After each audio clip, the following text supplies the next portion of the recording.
use that much this year? Haven't had much need of it yet. Looks like we got ourselves a bad man right here.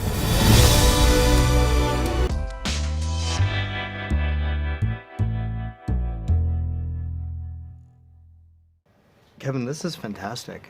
I was really moved because I feel like we are moving away from these bold, rich stories that encapsulate so much of what we grew up watching as kids. Why bring it to the theaters, and why was that so important? Well, I just felt that, you know, it's going to make its way to all those other places. But when you have these big, giant landscapes, when you have horses moving, they're as much a part of the movie as anything. And when we go to the movies, we go to escape. And this is a journey. You're going to be able to lean in, even if it's not a genre that you think you're drawn to. I mean, for women who think maybe I'm not drawn to it, Horizon's dominated by women. They're through every storyline. And all of a sudden, maybe you get dragged to the theater for whatever reason, your husband, but all of a sudden, they start seeing real women. They hear them talk. They hear the pain. They hear how difficult it was just to keep their family clean. And the biggest thing for me would be they come out of that movie and they go, I wasn't prepared to like this.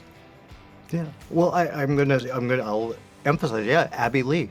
This is a fantastic performance from her. Oh my God, and you know, and it's amazing. She's so inventive as an actress, and Sienna Miller is so luminous, and obviously Ella Hunt, who's like a little Audrey Hepburn, with the acting chops of, she's magnificent. How brave she was in her acting, and she goes on. You know, I saw number 2 yesterday, and it's really good. I didn't know if it was going to be. I wanted it to be. I knew it wasn't a writing. But when I saw it, I knew it was as good as this one, and if not better. And the truth was, it gets harder for them. So 2 gets harder, and 3 gets harder. It wasn't easy out there. Well, yeah, just shooting it. I mean, you shot in Utah, correct? Yes. What was the experience like? And that's such a huge cast you're dealing with. You know, listen, everybody go to where the tax credit is. You know, all these kind of things are driving. I said, no, I'm going to go to where it fits the story. Yeah. So we've got a very intimate story sometimes set against these bold backgrounds. What was the most difficult story to get on? And were you ever fought saying, no, this is too long, you can't make this? Did anyone ever go after it, say like, no, you can't do this? Yeah, that's why I did it myself. Good for you. How deeply do you want to go? Do you see yourself maybe even continuing after you've made these few films? You mean other films in general? Yeah, other films. We think it's time for me to retire? Oh, God, no. No! So I'm not sure what the question is. But. No, I guess, I mean, do you see yourself maybe continuing Horizon, maybe going in another direction, and keeping this kind of story where you're dealing with several films for telling one story? Yeah, well, if material can sustain it, I don't try to jam something where it's not possible. You know, as I started to write this with John Baird, I realized it was 4 films, and that based off an original script in 1988, so you could argue there's 5 films. I just re-engineered those characters to go to the beginning. I love the time you spend with each story, and I think that's so brave, because we're in a society that's so, I can watch something on TikTok or something like that. Yeah, we're here too long. We got to go somewhere else. Yeah, exactly. That's such a bold move, but I think it's important. Yeah, I don't know if it's bold or just I'm dumb. I don't know, but it's like, it's do a scene, as long as it's staying interesting, as long as it's advancing the story, as long as you're there, and then you move off, and then when you come back, you advance it to the degree that you think you should be at another place. And if you've laid in the proper amount of character in the first scene, it will allow you to go a little farther because you've, in a sense, laid things in. I think it's incredibly satisfying to see that in the modern Western. The script is the star for us, and our women came in and just bubbled life into all of it. Well, I think it's brilliant. I can't believe you did it, man. Thank you. Congratulations. All right. And thanks for That's what drove us across the ocean to this country in the first place. Hope.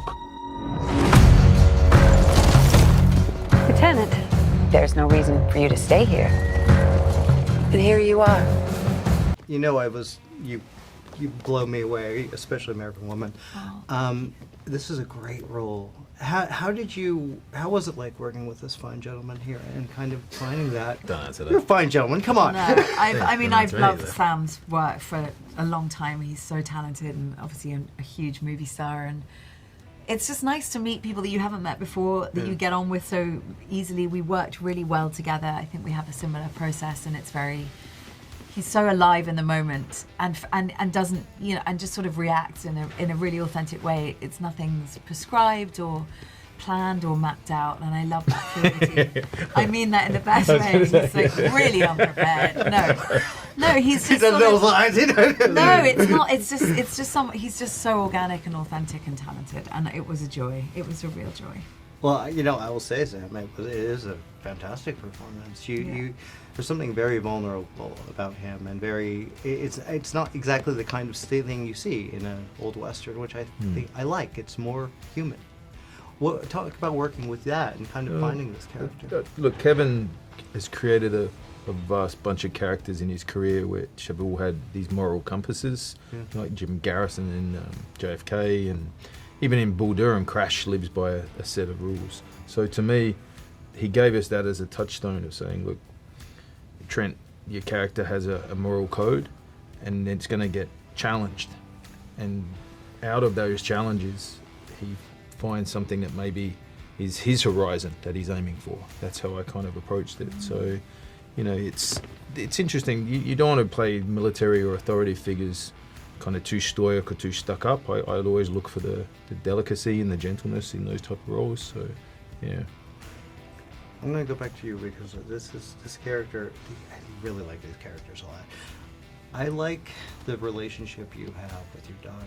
Mm-hmm. That's really cool to see, because again, it kind of subverts the expected, where your daughter ends up learning a lot from you and being kind of a hero a little bit, and without giving much away. But what was it like working with her? She's so talented, Georgia. She's amazing, and she looks so grown up now, but she was really little in the first one, and just able to emote and on the spot. Like she was incredible, and a total sweetheart. And I am the mother of a nearly 12-year-old. And for those 12 years, it was pretty much the two of us. So I understood that dynamic quite intricately. Her dad obviously is around, but I was with her. And as was he. I didn't mean that's all coming out wrong, but I meant I understand what it is to be the mother of one daughter. Yes. I now have two. My brain doesn't work because I'm like nursing my kid just now. I have sick down my back. Anyway, that stuff came really easily, and she was just fantastic. She kind of acted us all off the screen. That kid, I was like, get out of here. She's going places. Yeah. I kind of adore interviewing you, by the way. It's always fun. Yeah, just unintelligible dribble. No, it's fun. Working in Utah and kind of living in the experience, it must have been kind of easy to find kind of the kinship with all these people and kind of live in the moment. Sam, yeah, they built the garrison. They're building this town. The main character in this is Horizon. Is this town that's being developed, and so I think that really helps when you're walking around animals and horses, and the world is created for you. You just get dropped in and play dress ups. Yeah. And you're in the middle of nowhere, so you do kind of gravitate towards other people. It's not like you're shooting in New York where everyone's got friends, or you're kind of plonked in the middle of nothing. So. Well, love talking to you guys. Awesome, cool. So No sweat.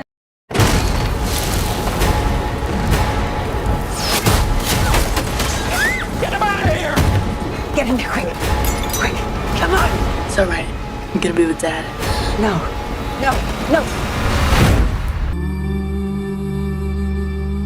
All I'm trying to do is get as many of us as I can, as far as I can. Guys, I really love this film. Thank you. I want to start with you because this is a big change from what you've previously done. I mean, Dickinson, you kind of did the costume thing, but this is big for you. This was very different. Juliet is really the character of my girlhood movie making dreams. Like, on the face of it, she can be a bit difficult to love. She's a challenge for her wagon trail mates. She's a product of her upbringing, and I think she just doesn't understand the danger of the trail when we first meet her and her husband Hugh at the beginning of their journey. And she quite abruptly learns that she is not in safe territory, and that her view of the world is not aligned with some of her fellow travelers. And it meant so much to me that Kevin was able to see her in me. Like when we sat down to talk about Juliet, he said that he was looking for someone like Audrey Hepburn, but could play a bitch. And obviously she's more nuanced than that, and we talked about the depth of the character, but he was like, on the face of it, when we meet her, I want her to be like Audrey Hepburn, but can play a bitch. And I was like, I could do that! I put my hand up. And then I remember we coming onto set the first day, I was so nervous, and because she has such a big journey, and just wanted to do it justice, and I thought I might get fired, and in about like take 3, we finished the take, and I just hear Kevin from behind the monitor go, "That's my bitch!" you. I mean, it's awesome. This is a great performance. Oh, I mean, yeah. I mean, what? How did? Let's do this quickly because we don't have a lot of time. Yeah. How did you two get involved, and what was? By the way, good to see you again. You too. Yeah. I mean, I was sent just an audition with 3 different scenes, and then I remember, like, I would say 2 months later, getting a message saying that Kevin wanted to meet me on Zoom and would love for me to look at the scripts. And I was like, oh, great, okay, I'm gonna read, script 1, and I was sent all 4. And became very clear to me that the audition scenes were taken from all 4. So we were looking for a lot of range of like where Diamond goes and grows into. And so for me, I was just really, flattered that he saw that I could, show this sort of 15-year growth in a character, and that he, trusted that I would be able to do that. And we spoke about it on Zoom, and he offered it to me on Zoom, and I just could not believe it. And I mean, it's just really exciting to think that you can kind of use all these tools in your toolbox as an actor to build out a performance over the course of 4 films, because you know where this character is going, which is so rare in this, usually you find out you're making another one like after you finish making one and the other. And Kevin and I have been very intentional about the Easter eggs that we're planting in movie 1 and movie 2, and that this journey is really what ultimately shapes Diamond into the woman that she becomes, which, the audience will only get to see a little bit later. That's fantastic, Luke, and you're so good at this. It's just such a powerful presence for you. What? Thank you. How did you get involved? I mean, what was? I think I'd read about it a few years ago and just inquired back then about it, and then didn't hear anything for a few years, and then it got to be one of those things where I got to read a couple of the scripts, and then that Kevin was on location scout and I was on location and just wanted to talk to me over Zoom, and I was taking it as a job interview that was maybe leading up to an audition. So then when he did hire me, I'll never forget, he said, "Well, I hope you'll come west with me." And there was just a long silence because I was like, "Is that?" And all I remember saying is, "Oh, hell yeah." Hell yeah. And he was like, "Okay." Yeah, that's how it happened for me. And just, I've been doing this a while, but for me, this is, just about the best thing that's ever happened to me besides getting the chance to make my first movie. It's really incredible to hear you say that, because it's like you've had such a long career, and I think I felt that when he offered the role to me, and I know you felt the same, and you felt the same. It's like universal. It's like a kind of, your heart kind of stops for a moment because you can't believe it. And he did it to you on Zoom, me on Zoom, and her in person. It's like they don't make him like Kevin anymore. I think he was very instinctive with his casting. Like, he knew, and he didn't feel like he needed to ask anyone else's permission. Like, if he met us and connected, he just was like, "I want you to be my Juliet. I want you to be my Diamond."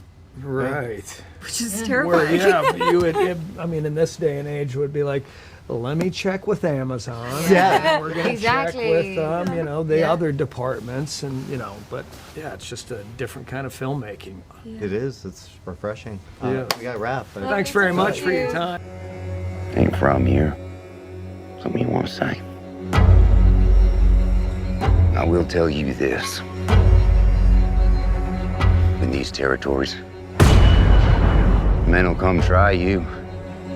They will take from you until you are wiped clean from this land. I'm just saying that's something you might want to keep in mind. You think?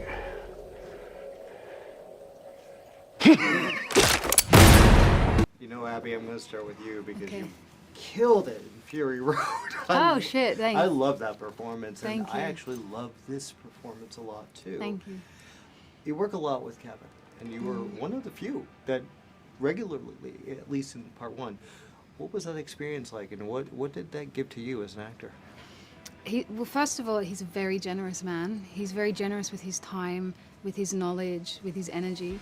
And I found that he carried that throughout the whole shooting. He never got tired of me needing him, whether I like to communicate, so I like to speak about the character a lot, and he's always there for it. And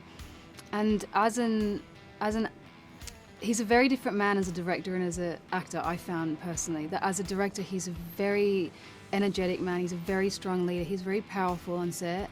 He's very commanding, which is very important for a film of this scope.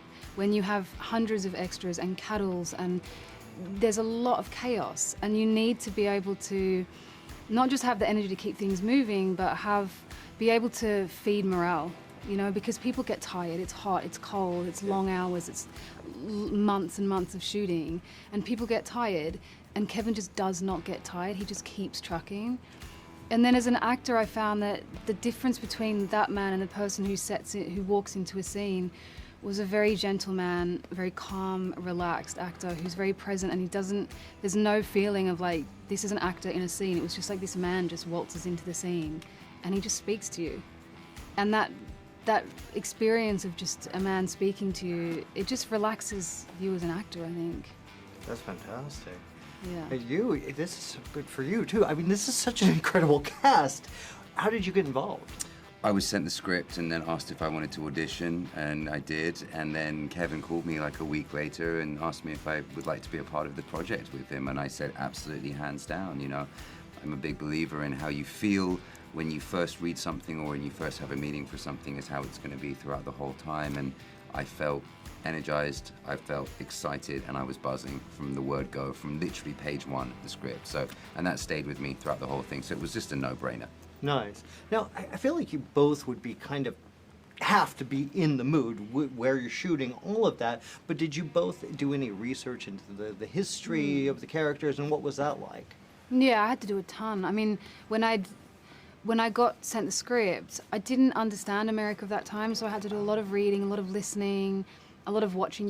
There's some fantastic documentaries, and so I did a lot of research. And then when I felt like I'd kind of not worn it out, but then I was sort of like, well, now you have to sort of approach the character, because sometimes you can get scared and you're like, I'll do that last, And then when I was approaching the character, I found this book, and I don't know how I found it because it's really difficult to find, and it was published way after this woman died. But it's an autobiography by a woman named Nell Kimball, who was a prostitute of the same time period when my character was, and she then went on to move to New Orleans, and she opened up her own house. She was a madame who ran a very successful, at the time they were called whorehouses, so she ran a whorehouse. And it's such a frank description of what the time, I mean, she talks about the smell of being a prostitute, where they hid their money, what they were like as people. She talks about the men that visited them. I mean, it's so detailed and so real and like visceral in her writing, and that was like so important to me. I had that in my pocket, and I used little tricks from that wherever I could. That sounds incredible, actually. Yeah. Try and find it. Wow, I will look that up. Yeah. With you play kind of a scoundrel a little bit sometimes. What is that like for you, especially in Western? It seems like it'd be a lot of fun.